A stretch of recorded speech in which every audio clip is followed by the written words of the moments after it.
After a 2-hour road trip to the Marriott in Baltimore, I pulled up planning to surprise my wife, Laura, who was at some insurance conference. But truth be told, I had this nagging feeling in my gut that something wasn't right between us. For the last 3 months, every time Laura jetted off for a work trip, training, or conference, I couldn't shake the suspicion that something was up. Tonight, I made up my mind to face those doubts head-on and get some answers. Laura and I have been hitched for 14 years, and we've got 2 awesome kids, Emma, who's 12, and Ethan, 10, staying with my mom right now. We got married right out of high school, having been sweethearts through our senior years. Laura's always been a knockout with her long brown hair, slim build, and those unique features that caught my eye back then. Our marriage seemed rock solid until lately, when little red flags started popping up. I kept putting off saying anything, worried I'd sound like some paranoid, jealous husband. Since this conference was close by, I figured it was my chance to swing by unannounced and maybe catch her in the act. I strolled up to the front desk and introduced myself. "Hey there, I'm Mark Turner. My wife, Laura, is here for the insurance conference, staying in room 214, I said casually. The clerk gave a quick nod and started typing away on the computer. "Mind showing me some ID?" he asked. "Sure thing," I said, pulling out my driver's license. Good policy, checking like that. My stomach was doing flips as I headed to the elevator. What was I gonna do if I caught her? What would I even say? Should I knock politely or barge right in? Would the door's safety latch be on? Would she be alone, or even in the room at all? As I made my way down the hallway, I decided I'd just slide the key in the lock and see what happened. I tried to keep my steps quiet, like I was sneaking up on something. When I unlocked the door and pushed it open, there was Laura, sitting at the desk with her briefcase open, buried in paperwork. She spun around, gasping. "Jesus, Mark, you nearly gave me a heart attack. What are you doing here?" she blurted out. Hey, honey, I had some free time and thought I'd swing by to take you out for dinner," I stammered. "Awesome, you're staying the night, right?" "I could use some company," she said, walking over and planting a big kiss on me. Well, so much for my grand plan to catch my cheating wife. It looked like a total flop. "Got time for a quick roll in the hay before dinner?" I asked, half joking. "Hold up, I need a shower first," she said with a grin. "But how about we chat for a bit before I hop in? After dinner, we've got the whole night to do whatever you want." Laura started peeling off her clothes, letting them fall to the floor. She came over and knelt in front of me. Man, I was relieved I'd been wrong about her cheating. I love this woman and couldn't bear the thought of losing her. We had a little moment there. "That oughta tide you over till after dinner," she said with a wide smile before heading to the bathroom for her shower. I pulled myself together and plopped down on the bed. Laura's toiletry bag was on the dresser, and I figured I'd check for some aspirin to ease the headache I got from the drive. No luck finding pills, but something odd caught my eye in the side pocket. I pulled out a pack of 6 condoms and just stared at them in my hand as I sat back on the bed. After Ethan was born, Laura tried birth control pills, but they made her sick, so I got a vasectomy. Since then, we haven't bothered with any protection, it's been hassle-free. So, what the hell were these condoms doing in her bag? I'm not dumb. It hit me like a ton of bricks that my amazing wife was probably cheating after all. I was at a loss for what to do next. Digging through her bag, I found some safety pins she kept for wardrobe malfunctions. I grabbed one and carefully poked a hole through the center of each condom in the pack that I slipped the condoms back into Laura's toiletry bag exactly where I found them. She was still in the shower, so I grabbed my phone and dialed up my buddy back home. "Hey, Tony, it's Mark. I need a solid favor, man." "Sure thing, what's up?" he asked. "Give it about an hour, then hit me up on my cell and say a pipe burst at the school and they need me ASAP. Actually, just make the call, and I'll handle the rest." "You got it, buddy. I'll ring you around 7, Tony said. I realized I couldn't stomach spending the night with Laura. I already regretted our little moment earlier and didn't want to pile on more. The drive home would give me time to clear my head. I knew I had to do something about this mess, but I was drawing a blank on what. When Laura stepped out of the shower, it took everything in me not to lay into her right then. My insides were churning, and part of me wanted to lash out at the woman I'd called my wife for 14 years. I'm not the type to get violent, I keep my cool no matter what, but holding back was killing me. I also figured it was smarter to keep quiet about knowing she was stepping out on me. By the time we hit the hotel dining room, I was in a dark place, feeling like the floor had dropped out from under me. "Pick whatever you want, honey. I can put it on the expense account," I told her. "I'm not all that hungry, honestly." "I'll just go with the small fettuccine," she said. "Sounds good to me too. How about we split a bottle of rose with it?" I suggested. Once the waiter took our order, I couldn't hold back anymore, I had to poke around a bit. "Laura, you feeling good about how things are going with us?" I asked. "Of course, Mark. I've got a great house, 2 amazing kids, and a husband who's crazy about me." "What else could I want?" she replied. "I don't know, I just wonder sometimes if I'm doing enough to keep you happy. I feel so damn lucky to have a woman like you. Sometimes I gotta pinch myself to believe you're mine." "Oh, you big goof," she said, laughing. "Is that why you drove all the way out here? Look, I'm happy, I'm content, and you're doing everything right. No woman could ask for a better guy than you." The waiter dropped off our food, and we chatted about nothing important through dinner, just small talk to fill the silence. Right as the plates were cleared, my phone buzzed. I excused myself and stepped into the lobby to keep from bothering other folks eating. I gave it a couple minutes before heading back. "That was Tony," I said. "A pipe burst at the school, and they need me back pronto. I'm really sorry, but I gotta bail on our night together." Laura's face showed a flash of disappointment, or at least it looked that way. I couldn't tell if it was genuine. Truth is, it didn't matter to her whether I stayed or left, she was gonna do what she was gonna do either way. As we headed to the elevator, Greg Sanders stepped out. That guy, Laura's business associate who always seemed to be on her travel itinerary. "Hey, Laura," he said. "I swung by your room to see if you wanted to grab dinner, but no one answered. Now I see why." He stuck out his hand.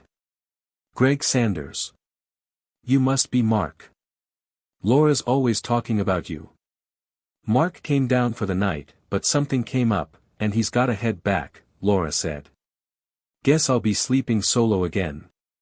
Shaking his hand and forcing a smile was one of the hardest things I've ever done.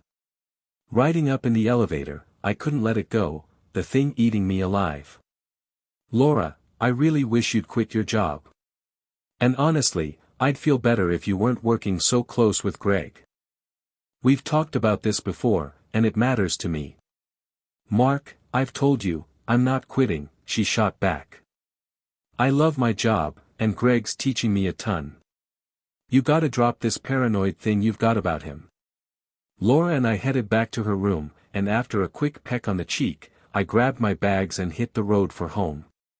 The whole drive back, I couldn't stop picturing Greg swinging by Laura's room after his dinner. By the time I pulled into my driveway, I was a total wreck. I was starting to resent Laura for what she was doing to me, and it burned deep. I wished I was one of those clever guys who could come up with some slick plan to catch a cheating spouse, but I was at a complete loss. What could I even do? I couldn't even figure out how to avoid sleeping with her without tipping her off. Deep down, I wanted a divorce, but I didn't have enough solid proof to back it up. I felt like I'd already lost the fight. I knew my wife was stepping out on me, and I was powerless to do anything about it. I wasn't gonna just sit there and take it, but I needed some serious help. 2 days later, Laura waltzed in the door, grinning like a kid who just aced a test. I could tell she'd had a blast, and it only made my blood boil hotter. I checked her bag later, and there was one condom left, still with the hole I'd poked in it. That Saturday was the Globies Insurance Company picnic. At least the kids would have a good time. I wasn't exactly thrilled about going. I couldn't shake the feeling that some folks at her company knew what was going on, and I wanted to keep a low profile to avoid being the punchline of any crude jokes. Maybe I was being a bit paranoid, but it was hard not to be. Laura was out there mingling like a social butterfly, especially with Greg. They weren't all touchy-feely, but they were way too chummy for my liking. Meanwhile, I was practically invisible, which was fine by me. "Hi there, I'm Michelle Sanders." "You must be Mark Turner," a woman said, catching me off guard. She was absolutely stunning. I thought Laura was beautiful, and I loved her, but Michelle Sanders looked like she stepped out of a Hollywood movie, long auburn hair, striking blue eyes, and a figure that turned heads, even if she was a bit petite. Why the hell would Greg cheat on someone like her? "Oh, shoot, sorry, you caught me zoning out," I said, snapping back to reality. "Nice to meet you, Michelle. Any chance we could find a quiet spot to talk, away from all the kids and noise?" "Sure thing," she said. "Let's head down by the lake. Nobody's gonna miss me." "Same here," I replied. We found some benches about 100 yards from the picnic, overlooking the water, and settled in. "All right, I'm listening. What's on your mind?" I asked. Michelle paused, looking uneasy. "This isn't easy to say. It's kind of a sensitive topic." I had a hunch she knew what I knew, so I decided to make it easier for her. "You talking about the affair between Greg and Laura?" "I just found out this week." She looked relieved, like a weight had lifted. "I've known for a couple months now. I'm getting ready to have divorce papers served, but I could use a hand. I hired a private investigator to get evidence, but my lawyer says my case would be stronger if Laura would testify or at least sign a notarized statement confirming the affair." "What kind of evidence are we talking about?" I asked. "I've got photos and recorded phone calls," she said. "No videos yet, but the pictures are pretty damning. Plus, I've got dates and times logged." "I'll do what I can to help," I told her. "I'm not sure how yet, but I'll figure something out." "Do you think your lawyer could help me with divorce papers too, using some of your evidence?" "I'm desperate here, I've got nothing solid to prove what she's doing. Also, I'm thinking about suing Globies. I've got some statements showing that certain higher-ups knew about the affair and didn't lift a finger to stop it. They can either fire both of them or face $1 million lawsuit." Man, I was genuinely impressed with Michelle's setup. "Greg's hitting the golf course tomorrow morning," she said. "Can you swing by the house around mid-morning? He'll be out till late afternoon, and I can show you what I've got. We can figure out our next steps. I'm at 206, Hemlock Lane in Crestmont." "All right, it's a plan, not like a date, but you get me," I said, chuckling. We both cracked a smile, and I felt at ease with her. We strolled back to the picnic, and nobody even noticed we'd been gone. I was starting to feel a bit lighter, like maybe this whole mess could get sorted out. I sure hoped so. The next morning, just as I figured, Laura announced she was heading out to do some shopping and would be gone for a couple hours. Once she left, I dropped Emma and Ethan off at my mom's and drove over to Crestmont. Michelle greeted me at the door, and we settled into her den. There was a comfy leather couch, and in front of it, a big computer monitor displaying an empty motel room. She gestured for me to take a seat. "I've got beer, soda, or wine, what's your pick?" she asked. "Just a regular soda, Pepsi if you've got it," I said. "All right, Michelle, you've got my full attention. What's the deal here?" "In a few minutes, we're gonna watch my so-called loving husband play his version of golf, live and in color. I hate to say it, but I'm pretty sure you'll recognize his caddy." "How in the world did you pull this off?" I asked, floored. "It set me back $1,400 to get everything set up," she said. "It better be worth every penny. Don't worry, Greg's footing the bill in the end." It'll probably run about 2 hours, so get comfy. I've got popcorn and nachos to keep us occupied. Oh, and I'll get a DVD of the whole thing, happy to share a copy with you. Part of me doesn't want to see this, but at the same time, I wouldn't miss it for anything, I said. Let's get this show started. We chatted about random stuff for about 20 minutes while she showed me the evidence she'd gathered on the affair. I was blown away by the photos, recordings, and documents she'd put together. But it also hit me like a punch to the gut. There was no denying what Laura was up to now. I was surprised to hear she had 3 big koi ponds in her backyard. I mentioned I'd love to check them out sometime and maybe bring the kids over. She seemed genuinely happy I was interested and said she'd love to have them visit. Right then, the monitor flickered to life. Just like Michelle predicted, Greg and Laura walked into the motel room and started stripping down without a word, no small talk, no nothing, just straight to the bed. The video was crystal clear, though the audio was a bit fuzzy. Didn't matter, the visuals told the whole story. Sitting there on the couch next to someone I barely knew, watching my wife with her husband, felt all kinds of wrong. You don't see a body like that every day, Michelle said, breaking the silence. I forced a weak smile but didn't know how to respond. Honestly, watching Laura like that left me speechless. It was getting harder to stomach by the second. Look, I hate to cut this short, but do we really need to watch the whole thing? I asked. I'm guessing this isn't exactly your idea of fun either, Michelle said. To be straight with you, seeing my wife with another guy is pretty damn tough, and it's weird watching it with you right here, I admitted. Since it's all being recorded for the lawyers, maybe we don't need to sit through it. I wasn't exactly enjoying the show either, she said. The storyline's pretty predictable anyway. You heading home after this, or what's the plan? I asked. Actually, I was hoping you'd show me those koi ponds. I bet they're way more interesting than 2 hours of this nonsense.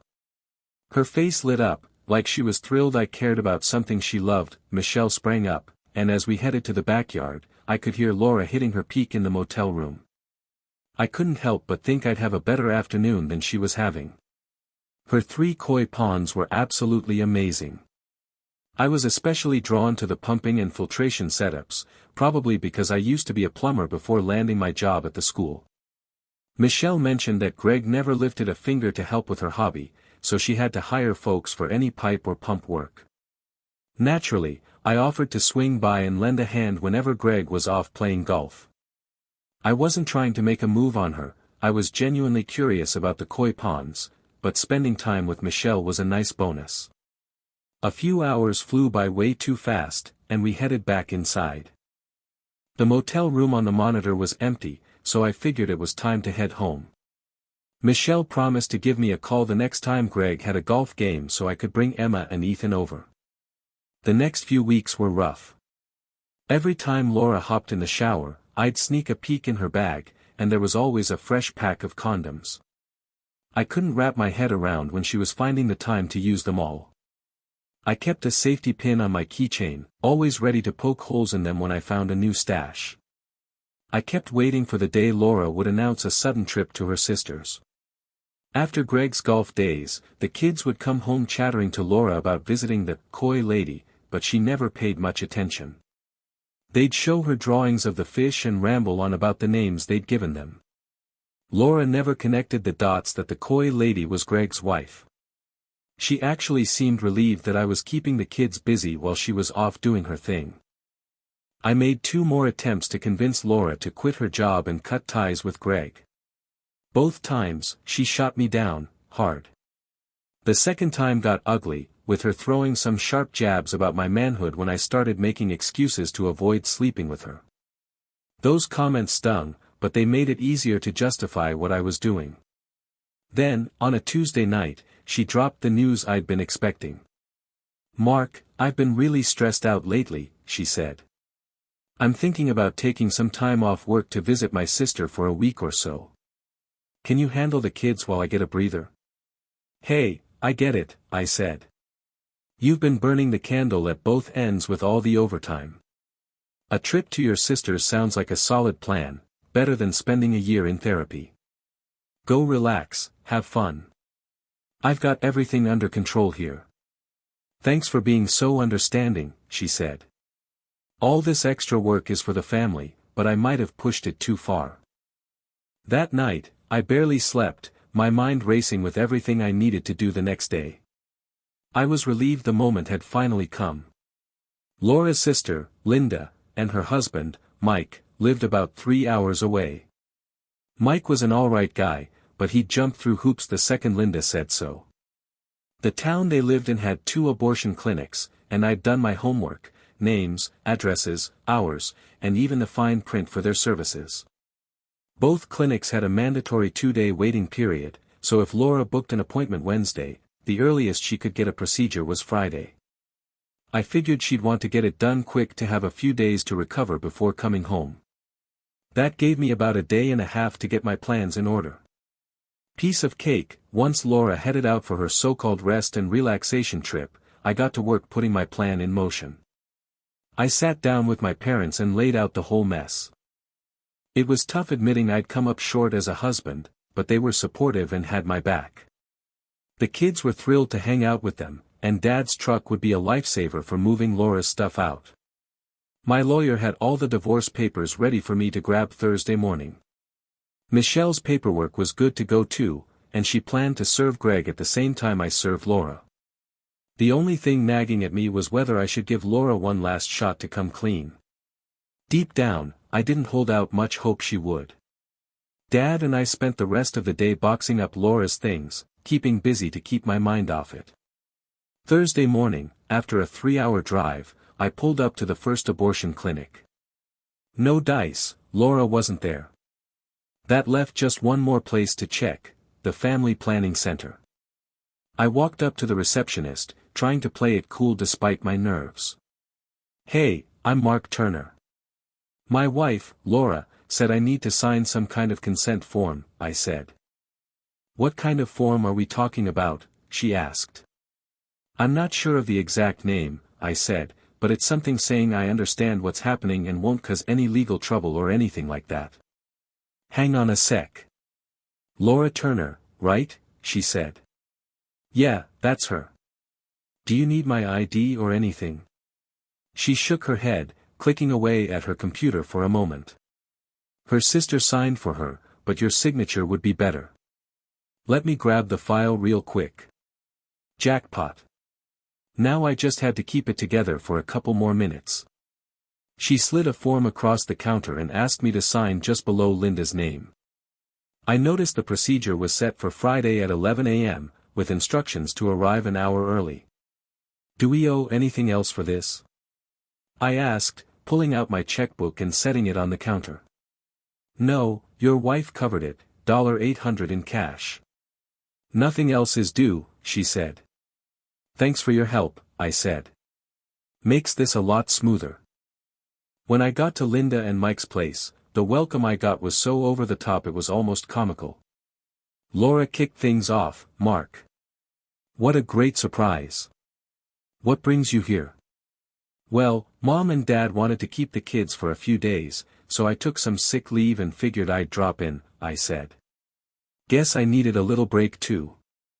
The room went quiet, and I could practically see the gears turning in their heads. I'd put them on the spot, and now they were scrambling to cover their tracks. I caught Linda giving Mike a quick nod toward the kitchen, and Laura started rambling about nothing important. A few minutes later, Mike came back in, all smiles. "Hey, Mark, I've got a great idea. I can take tomorrow off, and my buddy Luke's got a boat we can borrow. We could head out early and spend the day on the lake, just us guys. That way, we won't be in the ladies' hair. Sound good?" "That sounds awesome, Mike," I said. "A day out on the water's just what I need to clear my head." "See if Luke wants to come along." "Will do, I'll get it all set up," he said. Everyone looked like they'd dodged a bullet. We had a low-key dinner and spent the evening making small talk about nothing much. No surprise, there was no action in the bedroom that night. Laura wasn't about to let her sister overhear anything. First thing the next morning, Luke pulled up out front with his boat in tow. Mike was in the kitchen, throwing together sandwiches and loading a cooler with beers. We made small talk while we packed up the truck and hooked up the boat. "You hopping in the truck or what?" Mike asked as I lingered by the passenger door. "Nah, Mike, I changed my mind, I'm staying put," I said. "You should make a full day of it, though, 'cause I don't think you'll want to face Linda for the next few hours." Mike argued with me for a good 5 minutes, trying to get me to come along, but I finally had to get blunt. After a few choice curse words and some not-so-subtle threats, he and Luke peeled out. I walked back into the house and poured myself a cup of coffee. I found Linda's cell phone and switched it off, then grabbed the landline to call my dad, who's always up at the crack of dawn. We talked for a solid 2 hours, catching up and hashing things out. The call waiting beeped about 6 times during our chat. Mike must have been trying to reach Linda like crazy before giving up. I heard Laura and Linda stirring, so I wrapped up with Dad and braced myself for the storm. I cleared the missed calls from the landline and turned Linda's phone back on. In less than 2 hours, Laura and Linda had to be at the family planning center. Any minute now, I was about to face 2 furious women. I'd finished the first pot of coffee, so I brewed a fresh one for my darling wife and her sister. "Mark, what the hell are you doing here?" Laura blurted out, her eyes wide. "I wasn't feeling the fishing trip, so I figured I'd hang out with you two today," I said. "Thought we could hit up a nice spot for lunch together. I'm heading back tonight, so I didn't want to waste the day with Mike and Luke on some smelly boat." "No way, that's not gonna work," Laura said. "Linda and I have plans, and we'd rather do them alone. I can hang out with you any time, but I only see Linda a couple times a year." "Come on, Laura, you're here all week," I shot back. "I drove 3 hours to be here, can't you spare half a day for me? You've got plenty of time for your sisterly bonding later." Linda grabbed her phone and stormed out of the room, hitting speed dial as she went. Laura slouched in a kitchen chair, looking like she'd just been run over. We could hear Linda in the next room, tearing into Mike over the phone like he'd committed a felony. I almost felt bad for the guy, but he chose to marry her. "Mark, I don't want to make this ugly," Laura said, "but Linda and I really need today to ourselves. We've got our plans set, and they don't include you." "Alright, then tell me what you're doing, and I'll decide if I'm in or out," I said. "You've got the whole week here, and I'm only around today. Unless you two are sneaking off to meet some guys or something." "No, damn it, we're not meeting any guys," she snapped. "We just want to shop for personal stuff, bras, panties, maybe some sexy nightgowns. The kind of thing we don't need you hovering around for while we try them on." "Well, most of those stores are in the mall, right? I can keep myself busy while you're in the dressing rooms," I said. "I'll tag along but stay out of your way. You won't need to babysit me. When lunch rolls around, I'll treat you both to a nice restaurant to make up for any hassle." Linda was standing in the doorway, shooting daggers at me with her eyes but not saying a word. Laura could tell I wasn't budging and looked like she was about to throw in the towel. They were both still in their housecoats, clearly not ready for the day. Laura finally got up from the table. "I need to go get ready," she muttered, heading out of the room. Linda shot me a look, and I swear a sly grin spread across her face as she trailed Laura upstairs. About 20 minutes later, the landline's light blinked on. Someone upstairs was making a call. Time was running out. They had just an hour to get to the family planning center. I was racking my brain, trying to figure out what I'd do if they tried to ditch me. My plan was to tail them and make sure they knew I was there. Honestly, I didn't think they'd try to pull a fast one. 20 minutes later, they came clomping down the stairs. "Alright, Mark, let's go shopping," Laura said, her voice dripping with attitude. It was easier than I expected. That upstairs call was probably to the clinic, likely rescheduling the appointment since I'd said I was leaving tonight. They probably figured they'd just wait me out. I wasn't trying to stop Laura from getting the procedure, I just wanted to make it a little harder for her. I insisted on driving my car because I wasn't about to let them leave me in the dust. A few miles from the house, I pulled into a gas station, topped off the tank, checked the oil and coolant, and scrubbed the windshield like my life depended on it.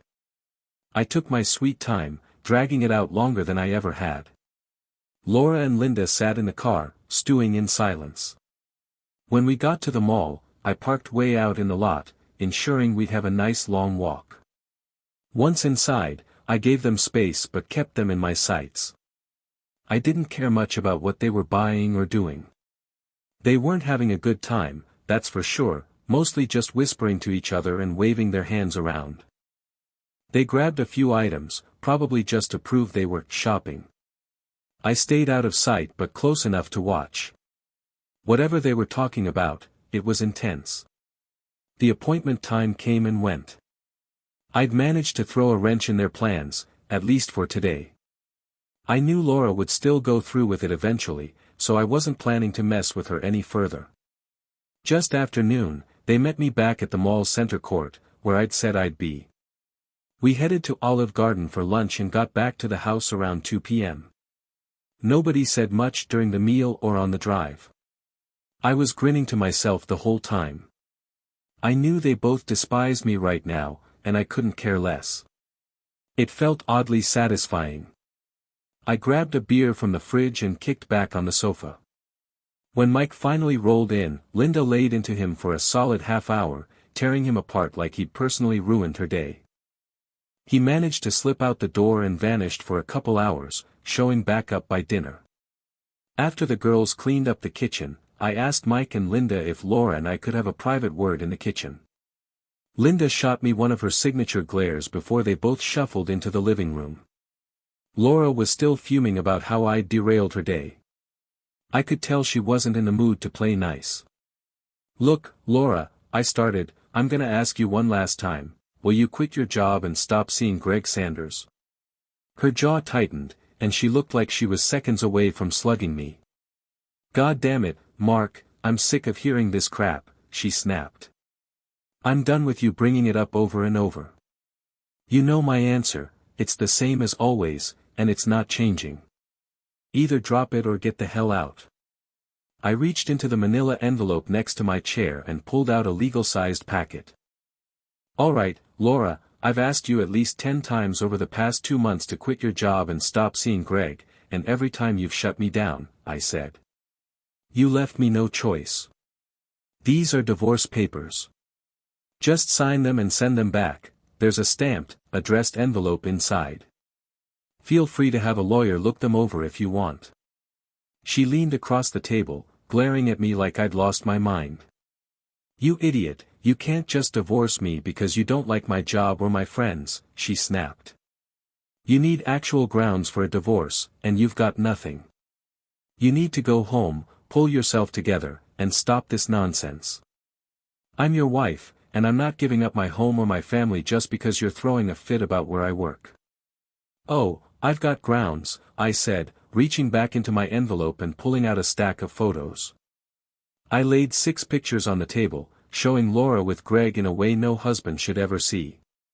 "Did you sleep with him?" I asked. She didn't say a word, so I placed another 6 photos down, capturing them in all helmets positions. As I added more pictures to the pile, she lost it, screaming, "Stop it, damn it, just stop. Fine, you've made your point.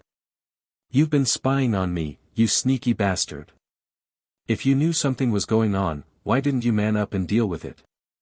Instead, you're creeping around taking pictures like some creep.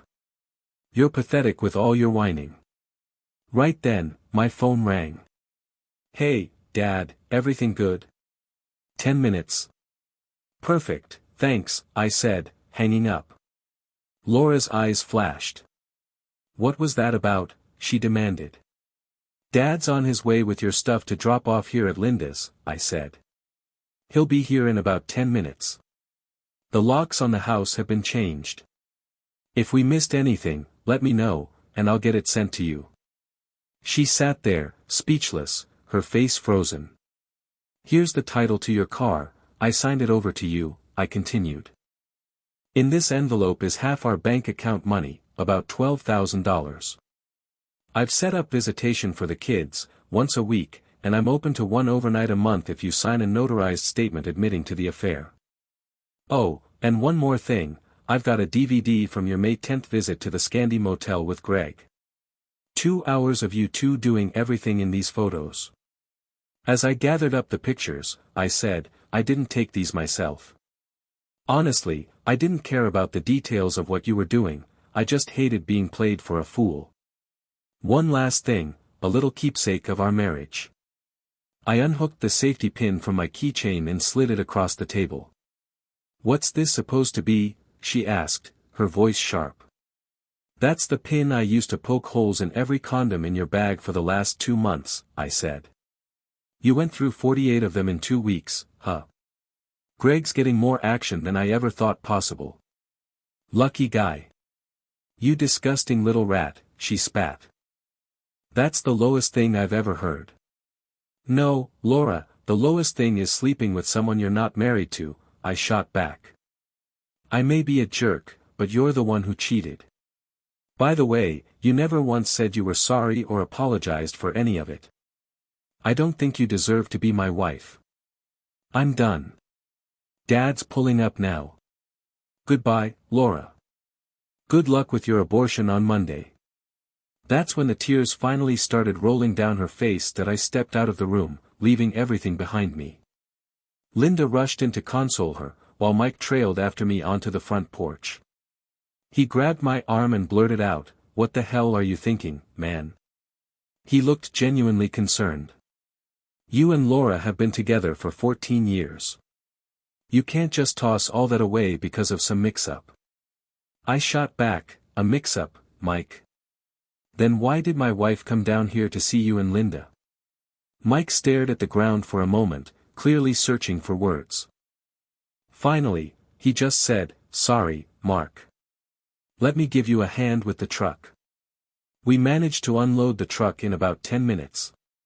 The whole time, I could hear Laura sobbing in the kitchen. Honestly, I had no idea what she was so upset about, and to tell you the truth, I didn't really care anymore. The following week, both Greg and Laura were let go from Globies. Laura wouldn't sign an affidavit, but the lawyer assured me his case was solid enough without it. After that night, I never heard a word from my wife. She didn't even come by to see the kids. The children didn't seem bothered, though, they were getting close to Michelle, and that bond was growing stronger every day. We spent a lot of time together as a family, making sure to keep things simple and never crossing any lines that might complicate our divorces. During those months, the kids and I got really into learning about koi fish, and it turned out to be a lot of fun for all of us. After 4 months, both divorces were finally wrapped up. Laura's went through without any pushback, but Greg's was a mess. He lost the house, his investments, and got stuck with some hefty alimony payments every month. Right before Christmas, Laura showed up at the house with presents for the kids. I kept things friendly and made sure nothing spoiled the holiday mood. She stayed for a couple of hours, then quietly left. We didn't bring up the divorce or anything about what had happened between us. Not long after, I put the house on the market, and 2 months later, the kids and I moved in with Michelle. Greg landed a job out in Omaha, and Laura went with him. But 4 months down the line, Greg just disappeared. He didn't even tell Laura where he was going. Laura ended up back at Linda's place after Mike took off for a job on the Alaskan pipeline. 2 months after that, Linda got divorce papers in the mail. I guess, in the end, the sisters found comfort in each other's company. As for Michelle and me, things are good. She really loves the kids, and they love her right back. We're getting ready for our wedding in June, and we're both looking forward to the honeymoon. So, if you've made it this far, I'd love to hear your thoughts. Drop a comment below, and don't forget to like, share, and subscribe.